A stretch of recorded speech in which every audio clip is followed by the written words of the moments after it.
If you like this video, why not subscribe? Hey everyone, we're back with the weekly recap show. It's the show where we look at last week's comments, links, and questions, emails, all that stuff in a Q&A format. That's kind of like a podcast, so if you've never seen this before, I'm just going to be talking with the occasional annotation. So if you want to tab away and go surf while you listen to this, that's great. Lots of good information. If you're interested in just the links, check below. These are all the links that were accumulated on the Facebook group over the past week and also published on Twitter. But if you're just interested in that, just click below and there's tons of them. So enjoy them. Okay, so last week I asked the apparently lame question of what questions should I ask in this format. I didn't really get a lot of response other than why are you asking us about questions? That's lame. So sorry about that. All experimental, right? Got to try stuff to figure out what works and what doesn't. But I won't ever do that again. This week I'm actually, I want to talk a little bit about the new format on the channel that I'm trying. That's basically 2 shows a week. I've got the recap show on Monday, this show. And then I've also been doing the tip show on the first Wednesday of the month, or Thursday if I'm late. The new show I started, which was the $1 budget, on the second Wednesday. People seem to like that. And the third Wednesday of the month will be the actual full episode of The Frugal Filmmaker. I'm actually doing DIY builds. And then I'm also planning on adding something on the 4th Wednesday or 5th Wednesday. So basically I'm having shows every Monday and Wednesday or Thursday if I'm late. But do you think that's too much? Do you think that's just too much content? It is a lot for me to produce, but I'm just wondering, is it overkill? Are you guys liking this stuff that I'm trying to present 2 times a week? So just let me know. Leave a comment, drop me an email, thefrugalfilmmaker@gmail.com, and just tell me what you think. So with that, we'll go ahead and start with comments from last week. I'll go ahead and answer questions about, or actually emails that came to me, and then comments. Starting with this one. This is from John Bridge. He says, "Hi, I'm located in Jamaica." Hello, Jamaica. "And I just wanted to know if the PVC light stand you built can hold up a Versalite J160. I looked up the Versalite on Google to see how much it weighed. It looks like it's a little over 2 pounds. I think that should probably be okay. I put my work lights on top, and they're probably just under 2 pounds, considering the glass is out, so they're a little lighter. So this should be fine, although, again, if you're going to put something, if you're going to max out the stand at 6 feet, that's probably as high as I would go. That's 3 of the 2-foot sections. Make sure you got that third support leg up and put something on those feet or on the legs to give it more stability. Some kind of weight. I use ankle weights. You can use sandbags, whatever. But make sure that third leg is there and you should be fine. So that's what I would recommend. Okay, Hector Velasquez says, "I have a Canon Vixia HFS 100, same as you. And I love it. I would like to get a wide-angle lens for it. What do you use and how much is it? I would love not to spend any more than 70 or 80 bucks the most." Well, Hector, I purchased, actually I didn't purchase, I was working on a job and the deal was that they would buy me any gear that I needed. So I asked for a good wide-angle lens because I wanted one for my camera, and the one that I ended up with is the Raynox HD-6600 Pro 58. 58 meaning the thread size, because the HFS 100, as you probably know, uses 58mm threads. But that's probably for a video camera of this make, that's a really good lens. It's there's no vignetting or distortion or barrel distortion that we talked about last week. It's a pretty solid lens, but it definitely is not in the $70 to $80 range, I believe. I looked it up last night and it's about $150 right now. So that might be a little out of your price range, but that's really the only one I have experience with. But I've been very satisfied with it. So I'm not sure what else to tell you. If anyone else has used a lens, a video camera, a wide-angle lens that they say is really good. The Raynox is actually cheaper than the official Canon version. But if anyone else knows of a good wide-angle lens and 58mm thread size for a video camera, not a DSLR, then maybe they can recommend it to Hector. But I really recommend the Raynox. It's a good brand and it's served me well. So that's what I would say get if you can double your price tag. This is from Justin Loga. He asks, "I had a question about the Sony video software. Can it edit multiple camera angles?" He's referring to Sony Vegas Pro. That's what I use. Yes, it can do multicam, which means you can lay down as many video tracks as you want, and then in your preview box it'll give you a split screen to show you exactly what each camera angle is seeing as you play it along your timeline. Then you can change angles accordingly. I'm not sure about the less expensive versions of the software, if they allow you to do multicam. However, you can go to Sony's website. In fact, I'll put something in the description, a link for that. where you can do a comparison and see all the different versions of Vegas, from Movie Studio HD all the way to Pro, and see which one actually starts using multicam. I don't know if the cheapest version does or not, but I know Pro does, and does it well. So I've used it several times. All right, on to YouTube here. Humxa, HUMXA24, Humxa24 asks, my question is, what point-and-shoot camera would you recommend for a beginner filmmaker that also serves the purpose as a home camera for taking photos? My budget is about $300, and it would be nice to have 1080p at 60p. Yeah, you're probably not going to get that kind of frame rate and resolution for $300. One of the biggest proponents of point-and-shoot cameras used as video cameras is Eugenia, from Eugenia's Rants and Thoughts blog. And I'm going to include a link in the description about a recent post she put up about the best point-and-shoot camera for video right now. It's a Canon. I think I can't remember what model it is, but it's below. You'll see the post that she's talking about. And it's about it's over $400, so that exceeds your budget. In fact, if you're going to spend over $400 on a point-and-shoot camera, you might as well get a Canon T2i, which will give you lens interchangeability as well as point-and-shoot. They're about $400 for the camera body, or $500 for the camera body right now. I'll put a link below for that as well. So that's what I would do. The camera that I would recommend, though, there's one on Amazon right now that's a point-and-shoot camera. It's an older model, so I think they're kind of clearing it out. It's only $79, but it has a lot of manual features. You can lock focus, you can lock exposure. It runs on AA batteries. You can usually get rechargeables for that. But that also means that you can always have batteries for them. If your rechargeable dies, you can just pop in some alkalines. It's got a tripod mount on the bottom. It's kind of perfect for that sort of thing. It's got a little screen, and it doesn't articulate, it doesn't fold out or anything. But for $79, really can't beat that. It's a pretty good deal. And as far as anything in between, the expensive model that Eugenia recommends and this one, I mean, there's a whole range of stuff. You just have to make sure that it has the manual features that you want. As far as you said, for entry-level filmmaker camera, you want those manual features. And Eugenia had pointed out in a recent post that Canon's starting to do away with a lot of those manual features on their point-and-shoots, probably because they want you to move on to the DSLRs, is what I'm thinking. So be aware of that.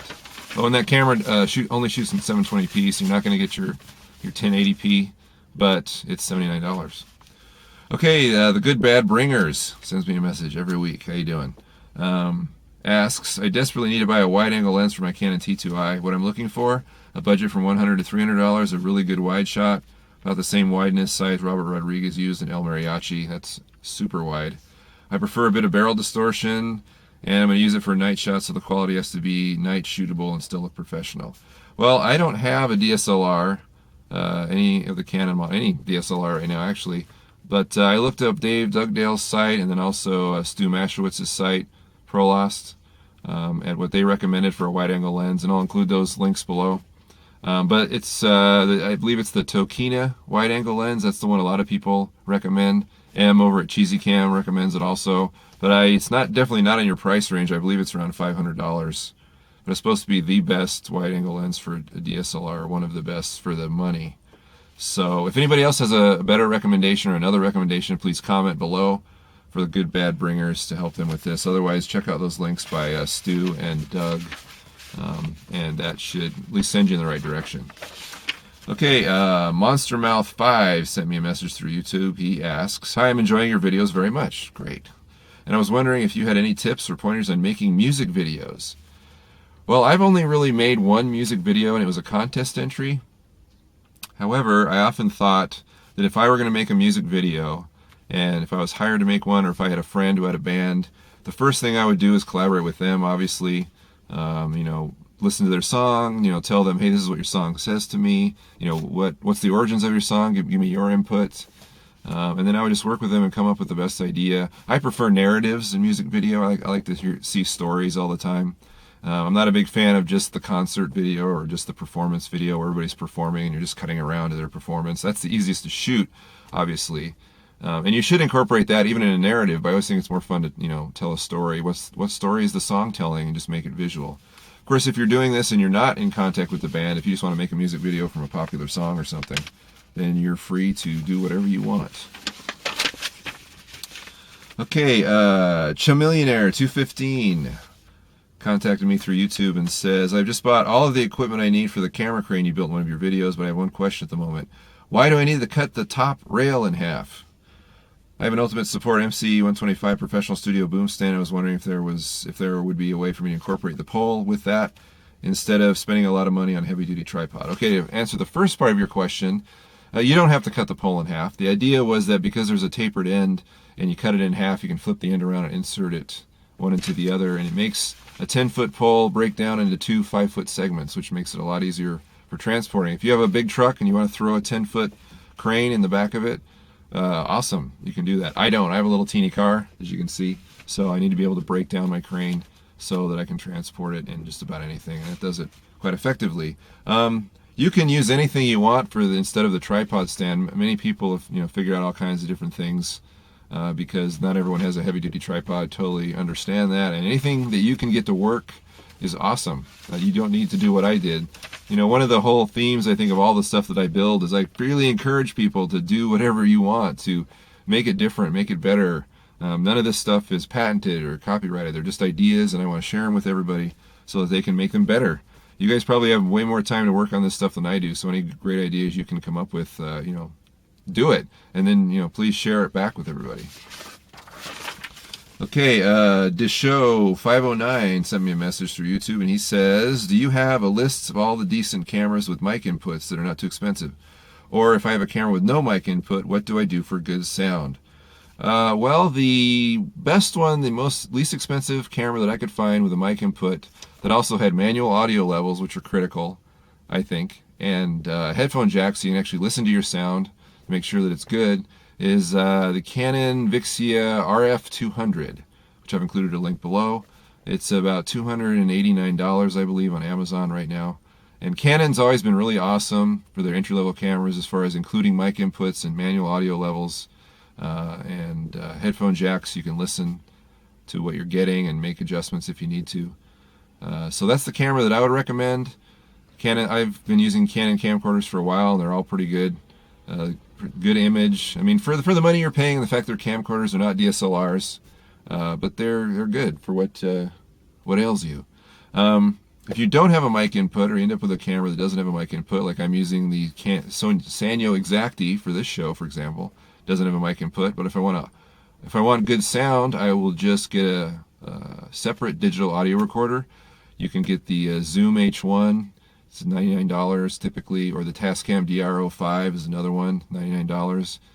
The Tascam's a beefier, more sturdy unit. The Zoom is lighter, smaller. So if you want to mount it on somebody, that's a better recorder for that. But either way, you get better sound because you have dedicated electronics to recording sound. The worst audio is typically the ones that are the mic inputs on camcorders because they're not focusing on that where the digital audio recorders are. So you're going to get better audio. The catch is, of course, it's double system sound, and you're going to have to sync it in post. That's what the clapper slate is for, or just, roll audio, roll camera, clap on camera. Then you can sync up that waveform spike in your editor, or just the visual of you clapping with the sound. It's pretty standard stuff. I believe I showed how to do that in one of my videos, which I'll put up in an annotation here. I believe it's the multi-purpose mic video. So check that out. Hopefully that answers all your questions. Okay, K Firereel asks, how can I choose the thumbnail shown picture that you see from outside the video? He's referring to on YouTube, how do some people manage to upload custom thumbnails instead of one of the 3 default ones that YouTube gives you. This is one of the advantages of being a YouTube partner. It's one of the cool customization features. You can actually upload any picture from your computer, upload anything from your computer to your YouTube page, and then it will use that thumbnail instead of one of the ones that YouTube gives you as a default. Now the only way to get this, of course, is if you're a YouTube partner, and the only way that's going to happen is, of course, you have to apply for YouTube partnership, and if you have enough traffic, they will authorize that, and that gives you all kinds of cool perks that I'm actually going to talk about this week in my regular Frugal Filmmaker episode. But that's how you do it. You can't do it any other way, so that's the only way, unfortunately. Maybe they'll open that up in the future. But right now, that's kind of what you have to do. And that takes some work, and I'll talk about that this Wednesday when I release my official Frugal Filmmaker episode.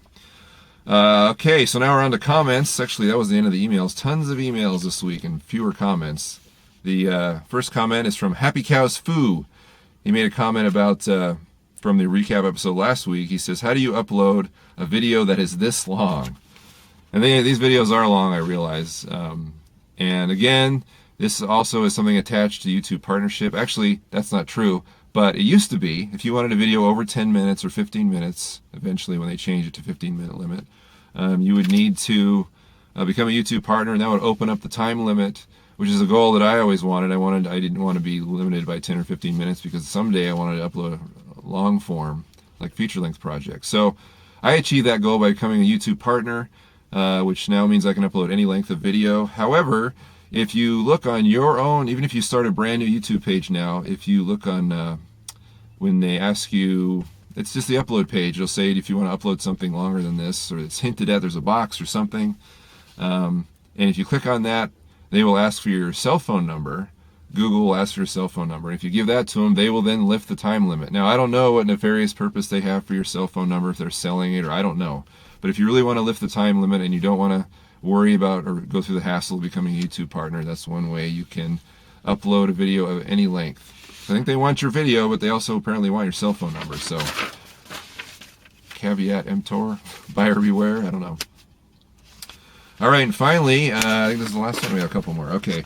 Fickaman15 made a comment on the suction cup camera mount. He says, how can I buy the Frugal clamp? Well, I'm not selling the Frugal clamps because I'm not making any of my stuff to sell. I usually make one, and then I use it.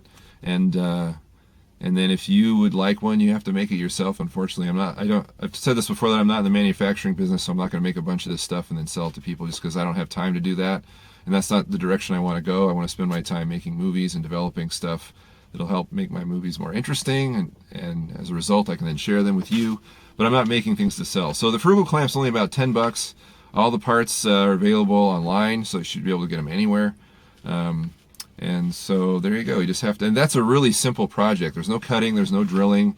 You just need like a couple tools, like a wrench, I think is all you need for that one. And you should be set. And finally, we have a question from Logan and Leslie. Comment on the make a PVC table dolly for under $20. They ask, can I use the same method of attaching the camera to the dolly as in the video of the camera stabilizer? And they're talking about the spring-loaded screw mount that's in the bottom of the stabilizer the camera goes to. Could you also put that on the PVC table dolly? And there's no reason why you can't. And after getting this comment, I thought, wow, that's really a pretty good solution, because you could definitely control your tilting with the PVC T that the mount is on, and then you could use a pan just by adjusting and loosening the screw and then adjusting it and tightening it down. So you could really get out of using any kind of ball head or the cheap tripod mount that I used. And yes, you could. So I'd be interested to see if anyone has tried this, and if you want to send me a picture, that'd be awesome. That's actually a pretty good idea, a pretty frugal solution. I never thought of that because I wanted more control using some kind of a tripod or ball mount or something. But after reading this from Logan and Leslie, they're probably absolutely right that you don't need it. So there you go. Okay, so that's everything this week. Again, if you have a question you want to ask me, you can drop me a line through YouTube, or you can send me a message at thefrugalfilmmaker@gmail.com. Again, the question this week is, what do you think about this new schedule? Basically releasing things 2 times a week. Do you think that's too much? Are you guys enjoying this? Did you like the new show, the $1 budget? That's something that I've added. So let me know in a comment or an email. And coming up this week, we have the official Frugal Filmmaker episode. It's about building a YouTube audience. I've been on the air now, or online, for 2 years. And we've had some really good growth thanks to you guys. I'm really grateful for all the wonderful comments and all the viewership that you've given me. The first year we went from 0 to 1,000 subscribers in 1 year. The second year I went from 1,000 to now 12,000 subscribers. That is an insane jump. And even though it's not on a huge scale like Freddie Wong, let's say, who had 1 million subscribers in a year, 11,000 subscribers is awesome. Very grateful for that. Thank you everyone for watching, and hopefully this next year will be even more incredible. So at that, have a great week, and I'll see you next Monday.